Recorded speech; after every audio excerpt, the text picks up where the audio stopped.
We are live. Thank you for joining us.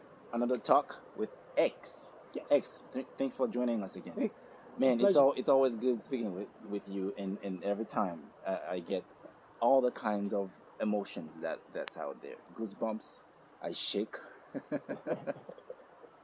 I shake, and I kind of like I got frustrated, and any kind of I got sad and happy, depending on where I fit into what you're saying, obviously, and things that go through my mind that I don't want to word it out, but it's just another perspective, another way of looking at things uh, that that is very interesting to me. That I want to always make time for us to talk, Yes. and then thanks for our audience and our um, you know people who are you find these things interesting and who will be watching this probably for the rest of their lives, Yes. because once we up there we will never uh, can erase it, Yes. but Yeah. that's scary. Forget I said that. But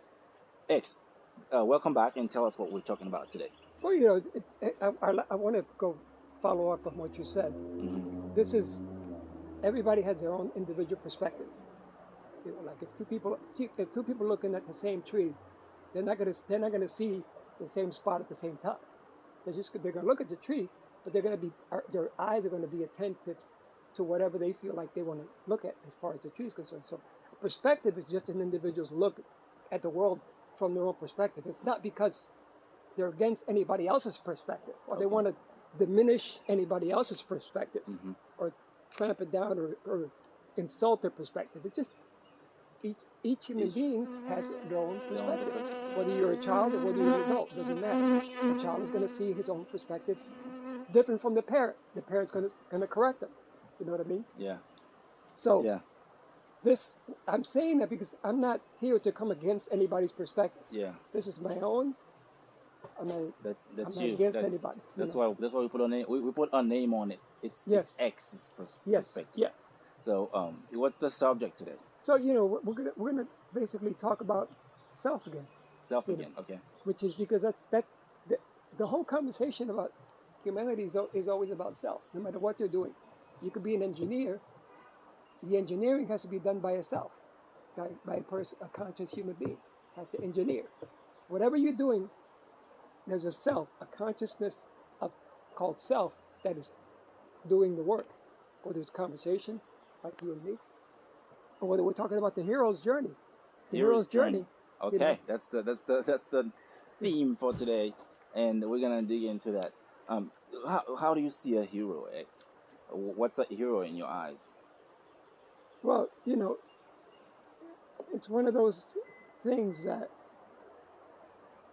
the hero is a person who doesn't even know he's a hero, Yeah, first of all. that's nice.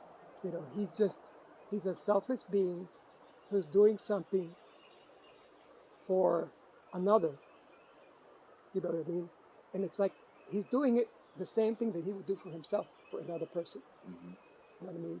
Whether it's saving a person who's drowning, you know, he's minding his own business. He's walking along the river, and all of a sudden he sees somebody drowning, he jumps in.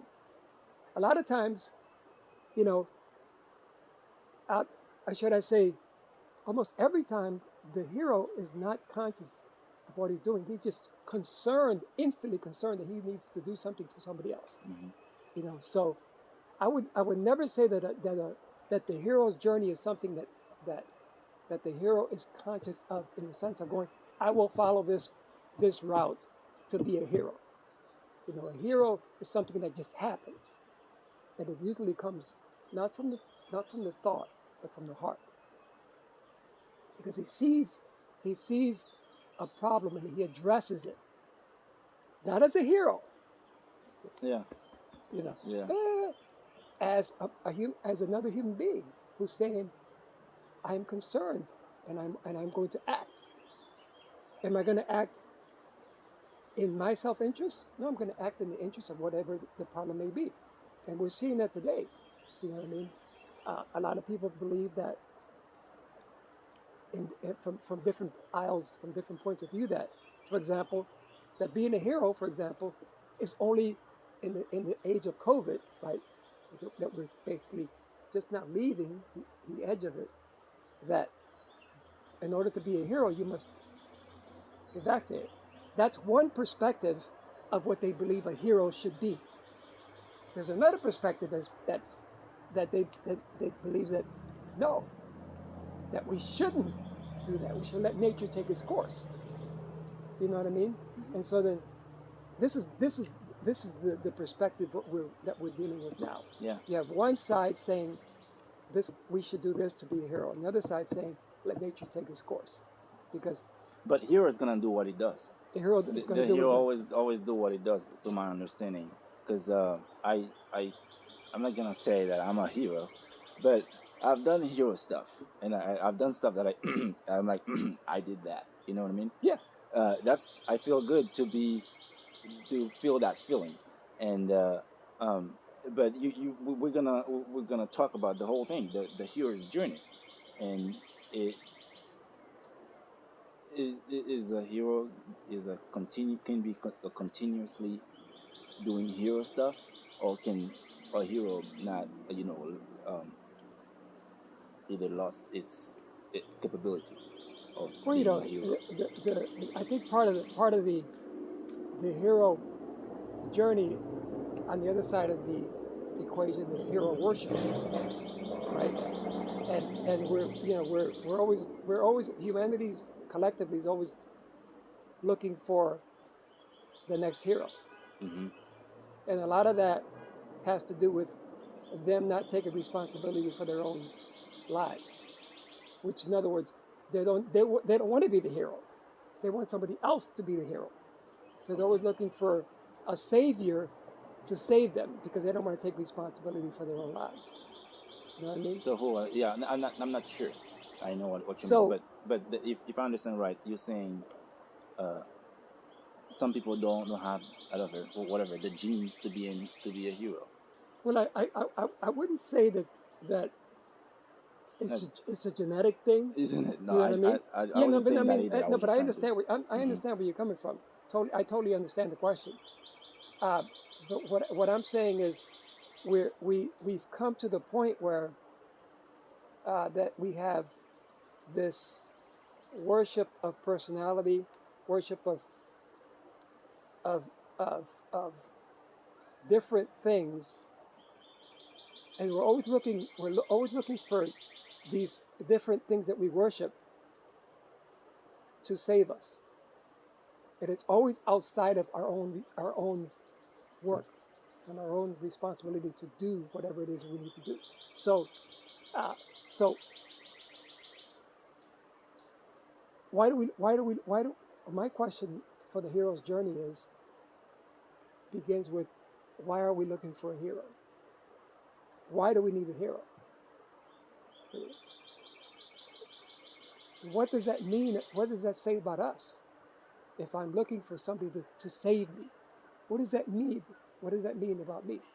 In other words, if I go to the doctor, for example, and I'm sick, and the doctor says, well, because again, we want the doctor to take care of us, right? We want the doctor to be our hero.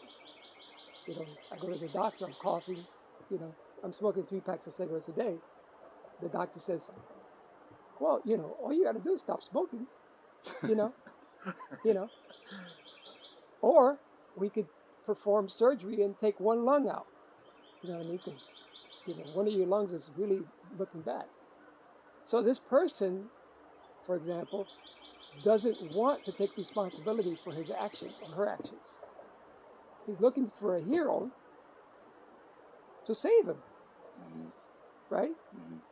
It doesn't matter what it is. We're always looking for somebody outside of us to be responsible for what we should be responsible for ourselves. So this is why I'm taking this hero's journey to another place.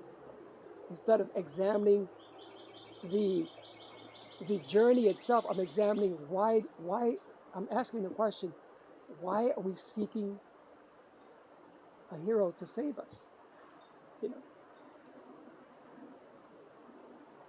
You can keep talking. I'm just putting down a few because things. because and the reason why I'm saying is because you've seen throughout history what this problem has done to different parts of the world. You know, look for example, people didn't take responsibility. For example, in Cuba, they wanted somebody to save them. Along came this man called Fidel Castro. He saved them, and now the people can't even leave the island.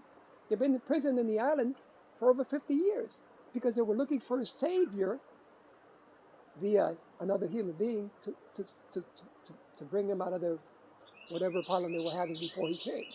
They went from one problem, right, to a worse problem because they kept looking for somebody to save them. Okay, so that person is a hero. I mean, regardless who is that, uh, whatever that person did, if you did something heroic, is that a word? Yeah, heroic. And Yeah, there you go. You get to be called that, or you get to be treated like that. Um, but it don't, but in the journey, but it doesn't always work out that way. that's what I'm trying to bring you. I'm trying to bring you in the journey. Uh,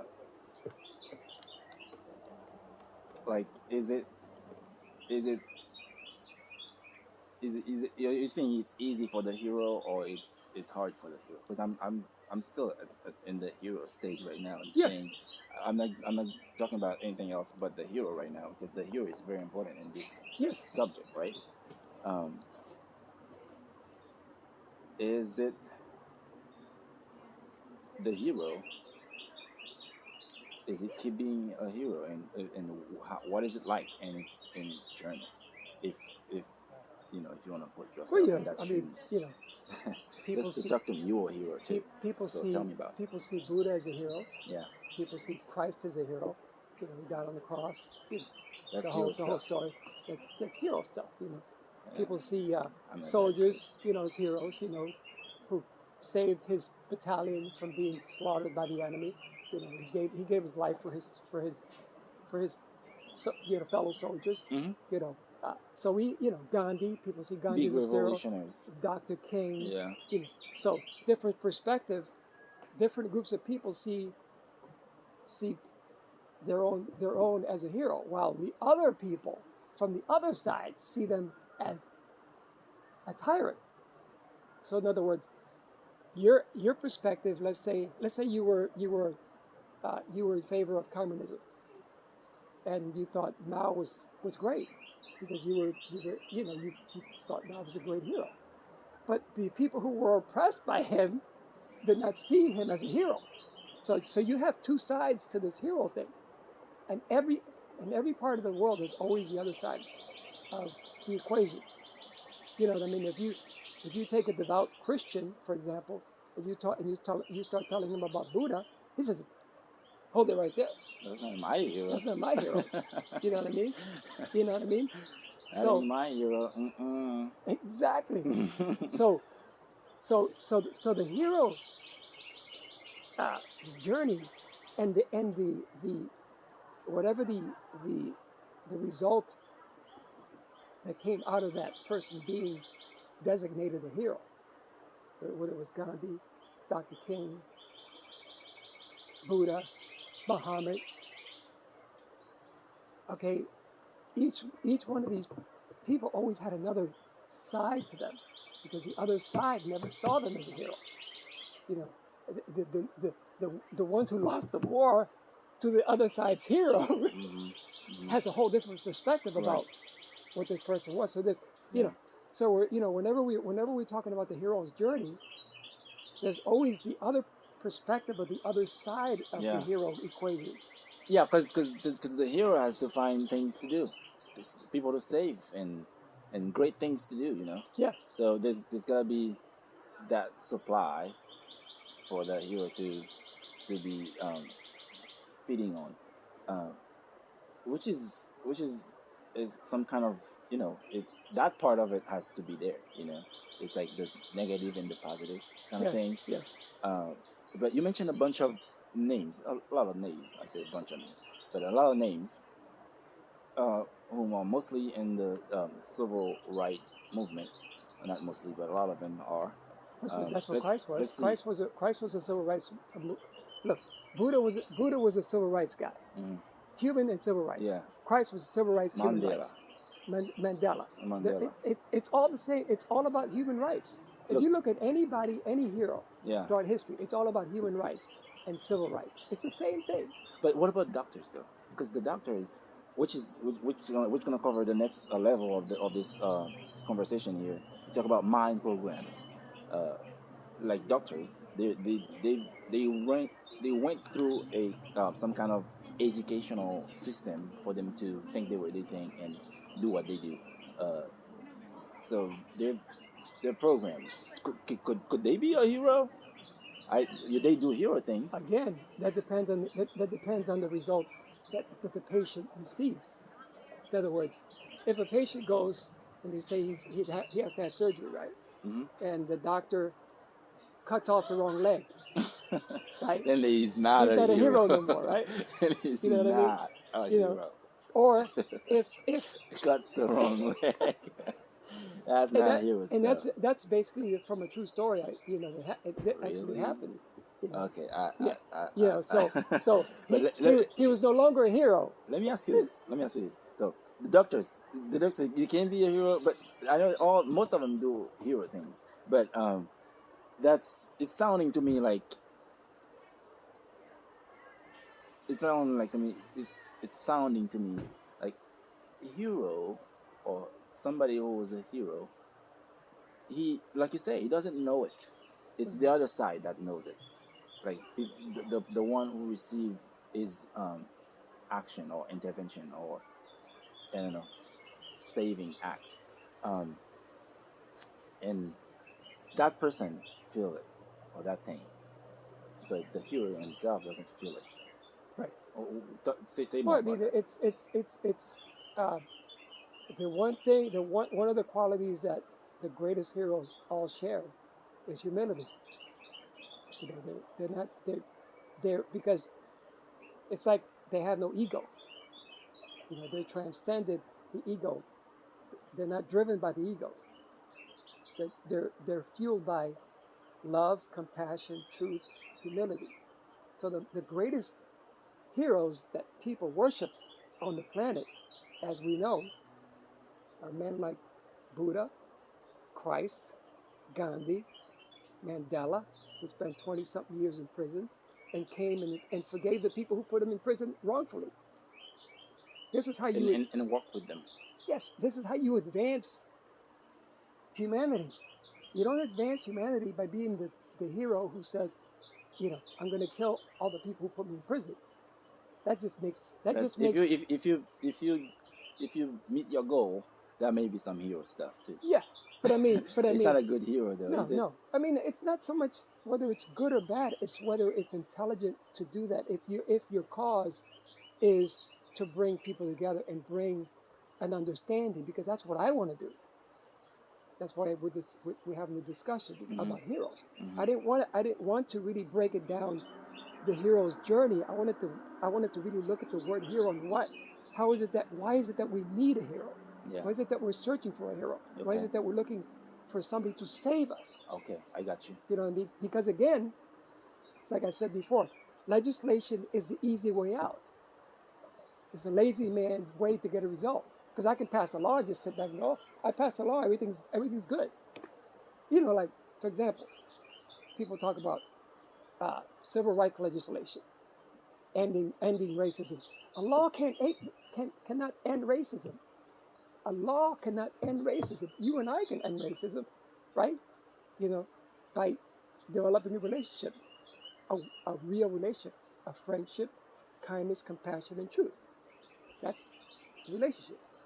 But if you and I hate each other and somebody else passes a law that says, you know, the end of racism, but you and I still hate each other based on the color of our skin, that law is meaningless.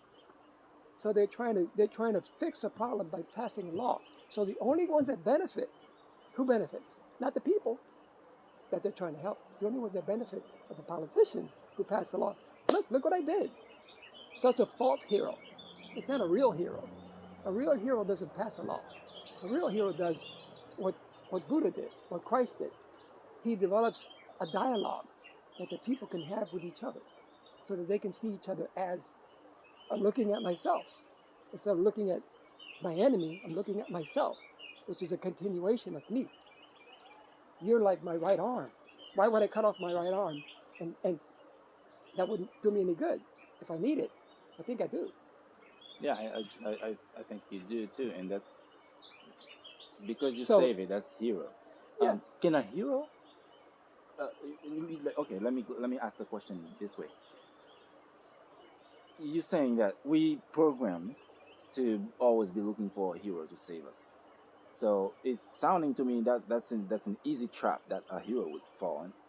Do you think heroes are looking for saviors too, or are there heroes no, to save him? a hero is never looking for a person who has, like myself. I mean, I can only use myself for an example. I'm never looking for a hero.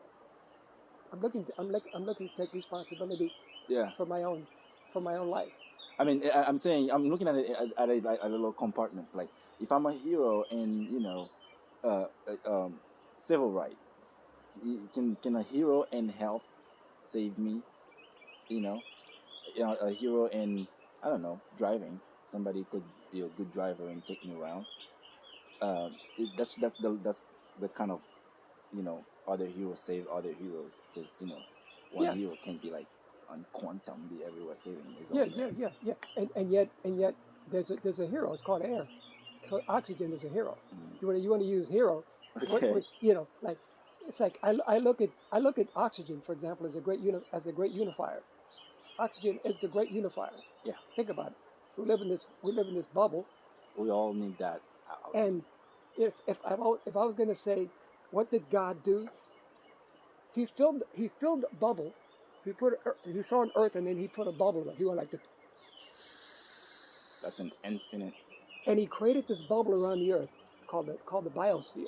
Mm, And inside the biosphere, there's oxygen because outside of this biosphere, there's no, space, yeah. and you can't breathe out there. Hmm.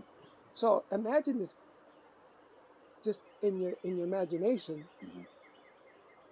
this human being called God, Creator, and he blew and he created a bubble around the earth, and that one breath is what you and I are breathing. We're breathing the same breath of this Creator. Hmm. This is just a metaphor, Hmm. okay? You know, I know because fall we don't, for it. because we really don't know, but we don't know, but we are literally doing that. We're all benefiting from this bubble. Yeah, yeah, We're all breathing the same air. yeah. It's not like you don't have your own personal That's a air. fact. Yeah, yeah, That's that's just a a fact. fact. Yeah. So just in that alone, we can see that there's something saying to us, "You're one. You're one." There's not like separate households. You know what I mean? There's no like separate air. So we just bunch of cells in the same body. That's what you're saying. Um, yeah, that's true. You know, and Go on. so then I see that as something that if we were to put our attention, you know, toward that, just that Hmm. one thing, Hmm. that we're all breathing the same air, Hmm. okay, and Hmm. that basically And that would be they'll make a drastic change yeah, in our brain, yes, muscles pattern, and make us think like a decent thoughts. yeah, like I was talking to Decent thoughts. the other day. I was talking to a lady. She's pretty scientific and spiritual, and she was saying to me that she that the heart that the heart pumps the blood, and that there's a uh, uh, some kind of a geometric thing going on with the heart and the lungs.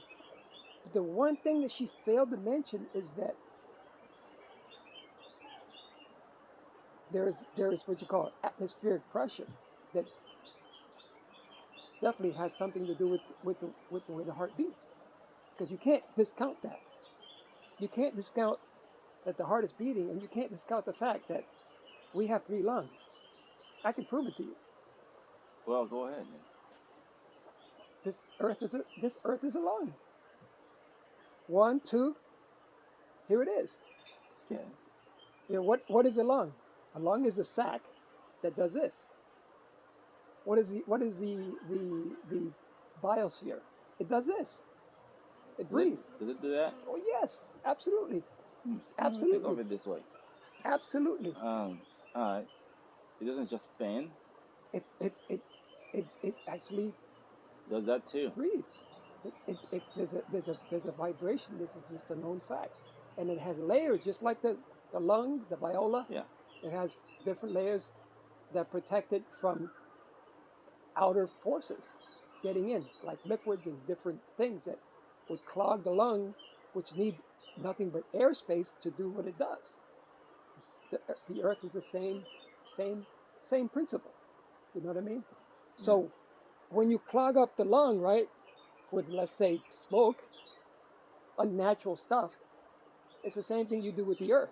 If you pump unnatural toxins into the air, and you and I breathe it, and it goes into our lungs, it's doing the same thing to the lung, the earth lung, that is doing to our lung, because we're both connected. There's no separation between that atmospheric Yeah. toxin Yeah. and what you and I are breathing. So I always say we have three lungs, and we have to protect all three lungs.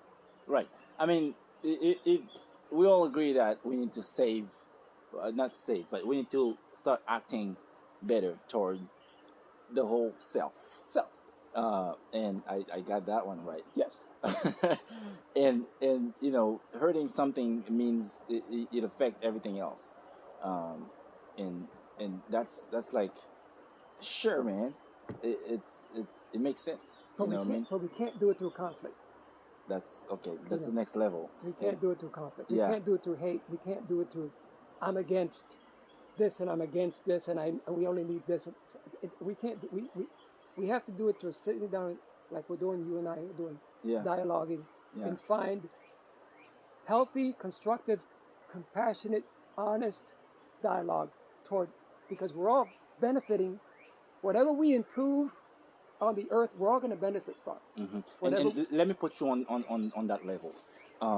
So the next level is that we can't do it with conflict, and we got programmed, and we are uh, kept programmed and reprogrammed every time by what they call a mind programming, mind programming. That's when they tell you what to do. They put big things right in front of your face, and they teach you what to say, and they tell you what to do. That's why my question earlier about the doctors, it's like doctors or any other professionals or professions, they train you to be what you are. Um, It's a programming. so it's a mind programming. So that's the next level. They keep us divided. They keep us programmed to whatever they want us to do, and that's how they've been maintaining us divided. So that's the next level. Tell us about that. Well, it's, and look, anywhere, anytime you go to a place that where there's the idea that, like for doctors, that the only solution for your illness or whatever it is you're dealing with in your health is a pill. You have to examine that. Uh, so because I always go back to the original self, which is I was born, little baby. My mom fed me food. My mom didn't feed me pills for me to grow. So we have to find out the fundamental principles of what the body needs in order to maintain health. We already know. I mean, it's pretty cut and dry that we know that this is what it needs. Plant food. Yeah. You know what I mean? And that plants have a certain frequency and vibration that coincide with our own frequency and vibration, as opposed to, for example, consuming meat, which is dead, has no, almost has the lowest vibration of, of health that What? there is. Eating meat? Yes. Oh no! Ow! You know, Ow! Okay. And there's a big difference between, for example, think about the change in consciousness. When before we became this modern civilization that we have grocery stores and refrigerators and meat everywhere. We were hunter gatherers, right? So we would go out, we get our spears, and we go hunt, and we'd kill the animal, and we'd have meat for, you know, maybe once a week, not every day for a meal. Because you had to cure the meat. It has to be that's a lot of things had to be done to the meat before you can consume it. So there was a certain respect between nature and the animal. The hunter and the hunted had a certain respect for one another. There was a certain cunning and a certain intelligence that the hunter knew about the animal. So they developed almost like an unconscious respect for each other, the hunter and the hunted. Now we have none of that. Now you just go to the store, you're completely unconscious, you have no respect for the animal, you have no respect for anything. All you do is grab a slab of meat, you take it home and you eat it. So it's almost the same, to me, it's almost the same as like people talk about the Holocaust or people talk about genocide. We're on the other side of the world, right? And people are being murdered, right, and slaughtered. But we're over here and there's nothing happening. We're completely disconnected from that horror. But the people that are there and are being murdered and slaughtered feel the pain and feel the sorrow of their loved ones dying. You know what I mean? Mm-hmm.